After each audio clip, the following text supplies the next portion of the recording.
बहराइच में हिंसा थमने का नाम नहीं ले रही है। बौखलाए हुए प्रदर्शनकारी जगह जगह आग लगा रहे हैं। ऐसे में पुलिस लोगों को काबू करने की कोशिश कर रही है, लेकिन अब तक हालात काबू में नहीं है। मृतक को अंतिम संस्कार के लिए ले जाया गया है। यहाँ हुए गोलीकांड में मृतक के परिजन विधायक के मनाने के बाद अंतिम संस्कार के लिए राजी हुए। परिजनों ने कहा कि आरोपियों के खिलाफ कड़ी कार्रवाई की जाए। इसका विधायक ने आश्वासन दिया, लेकिन बावजूद इसके दोबारा माहौल बिगड़ रहा है। गुस्साए लोगों ने अब दूसरे पक्ष की एक डिस्पेंसरी में आग लगा दी। उत्तर प्रदेश के बहराइच में दुर्गा प्रतिमा विसर्जन के दौरान हुए बवाल के बाद सोमवार को हिंसा भड़क उठी। रामगोपाल मिश्रा की मौत से नाराज ग्रामीण लाठी डंडे लेकर महाराजगंज पहुंच गए और वर्ग विशेष के दुकानों और घरों को निशाना बनाया, जिसके बाद इलाके में फोर्स बढ़ा दी गई। इससे पहले मारे गए रामगोपाल मिश्रा के शव को लेकर ग्रामीण मैसी तहसील पहुंचे हैं। यहां धरना प्रदर्शन की तैयारी की जा रही।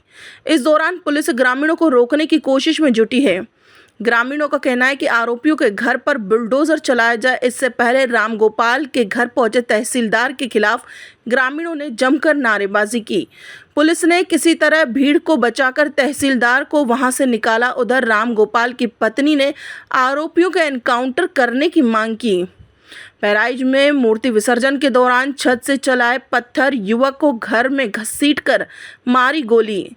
सांप्रदायिक तनाव। यूपी में बहराइच जिले में दुर्गा विसर्जन के दौरान छत से चले पत्थर, दो समुदायों में हुआ विवाद। इस घटना में एक युवक की मौत हो गई और कई घायल हो गए। बहराइच जिले के मैसी तहसील में महाराजगंज कस्बे में मूर्ति विसर्जन के दौरान डीजे बज रहे गानों को लेकर विवाद हो गया।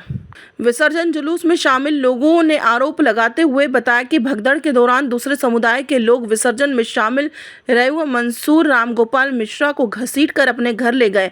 आरोप है कि वहां उसकी बर्बरता के साथ पिटाई करते हुए इसके पैर के नाखून उखाड़ लिए और उसे कई गोलियां मारी गई, जिससे उसकी मौके पर ही मौत हो गई। उसे बचाने पहुंचे उसी के गांव के रहने वाले राजन भी गंभीर रूप से घायल हो गए। पुष्टि के लिए उन्हें मेडिकल कॉलेज पहुंचाया गया, जहां इमरजेंसी में तैनात चिकित्सक भारत पांडे की मौत की पुष्टि कर दी।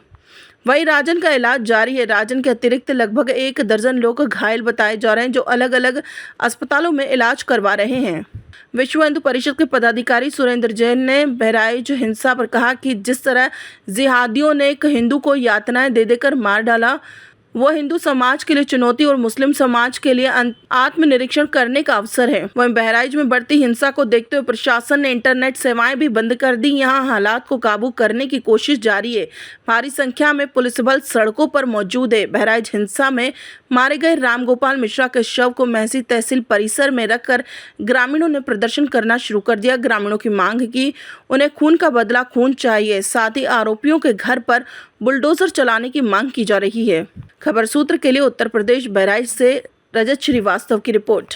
जी, आज महाराजगंज क्षेत्र जो मैसी तहसील में पड़ता है, वहाँ से एक मुस्लिम क्षेत्र से गुजरते हुए तनाव की स्थिति उत्पन्न हुई, जिसमें दोनों पक्षों का आमना सामना हुआ तथा उसमें एक व्यक्ति पर हमला किया गया हिंदू पक्ष से, जिसकी मृत्यु हुई। उसी के बाद ये तनाव की स्थिति उत्पन्न हुई। इस पर तत्काल प्रशासन द्वारा, पुलिस द्वारा कार्रवाई अमल में लाई गई। वहाँ पे लगभग 25 से 30 लोगों को पुलिस हिरासत में ले लिया गया है और सभी जगह जहाँ पे डिस्टर्बेंस हुआ है, स्थिति को बहुत तेजी से नियंत्रण में लाया जा रहा है। जैसा कि आप देख रहे हैं, सभी जगह अब विसर्जन दोबारा शुरू हो गया है। पर्याप्त पुलिस बल उसके साथ लगाया गया है और हम सभी लोग मौजूद रह के सुनिश्चित करेंगे कि कहीं पे भी किसी भी विसर्जन में कोई बाधा न आने पाए। साथ ही जो भी उपद्रवी हैं, जिन्होंने विभिन्न क्षेत्रों में इस तरह की डिस्टर्बेंस को कॉज किया है, पुलिस द्वारा सभी जगह विस्तृत इसकी वीडियो रिकॉर्डिंग की गई है और सभी इस तरह के अराजक तत्वों को आइडेंटिफाई करके उनके विरुद्ध ठोस कार्रवाई की जाएगी और ये विसर्जन समाप्त करने के बाद तत्काल हमारी जो धरपकड़ की कार्रवाई है वो आरंभ हो जाएगी। इसमें आने महाराजगंज के मामले में कितने लोगों पर FIR दर्ज है, नामजद और कितनी अज्ञात? जी, अभी एक सलमान आइडेंटिफाइड है, जिनका दुकान था, घर थी, जहाँ से फायरिंग हुई है, वो नामजद है। उसके अतिरिक्त अभी अज्ञात है, पहचान की जा रही है, परंतु वहाँ पे जितने भी संदिग्ध लोग हैं उन सभी को पुलिस हिरासत में ले लिया गया है और जो भागे हुए हैं उनके लिए भी अलग से टीम्स लगा के उनकी गिरफ्तारी के लिए टीम्स को डिस्पैच कर दिया। पूरे जिले में विसर्जन रोक दिया गया था, अब क्या स्थिति है? अब सभी जगह सामान्य स्थिति है, सभी जगह विसर्जन सकुशल चल रहा है।